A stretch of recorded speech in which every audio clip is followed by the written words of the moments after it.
Bienvenue à tous sur la chaîne Creative People. Aujourd'hui, nous allons vous parler de l'anti-régime. Nous embarquons en famille au pays de la pleine conscience. Prêt pour le décollage? Prêt?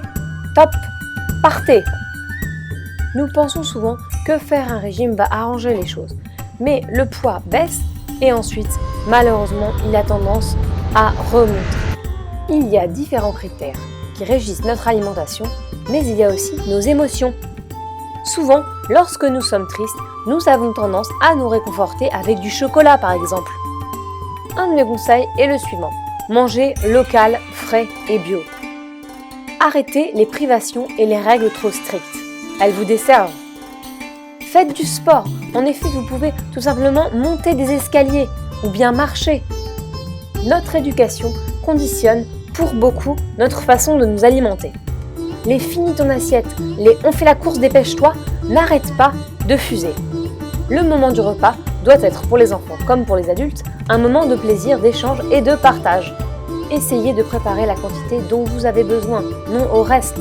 Ce sont des aliments morts. Lorsqu'on a soif, on pense qu'on a faim. Alors en effet, avant de se jeter sur la nourriture, prenons plutôt un grand verre d'eau. Préférez le rapadura au sucre blanc. Le rapadura qui contient notamment des acides aminés qui sont bons pour le corps. Parlons maintenant de la cuisson des aliments. Évitez le micro-ondes. Ne les cuisez pas trop vite et trop fort. Ça pourrait détruire tous les nutriments des aliments.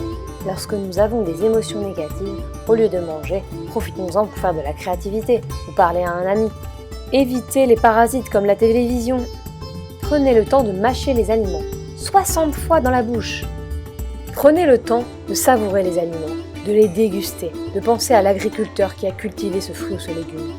Les aliments doivent être coupés en petits morceaux et l'assiette doit être colorée. Non au stress en mangeant, télévision, radio. Une prise de conscience des fringales émotionnelles, oui aux aliments frais, locaux et de saison. La cuisson est importante, prendre conscience de la notion de satiété, l'éducation qu'on a reçue influence nos assiettes, nous pouvons soigner les couleurs et l'alimentation que nous mettons dans nos assiettes, nous pouvons nous accorder un aliment que nous aimons en petite quantité et enfin, boire de l'eau lorsque nous avons faim, parfois peut aider à passer les fringales.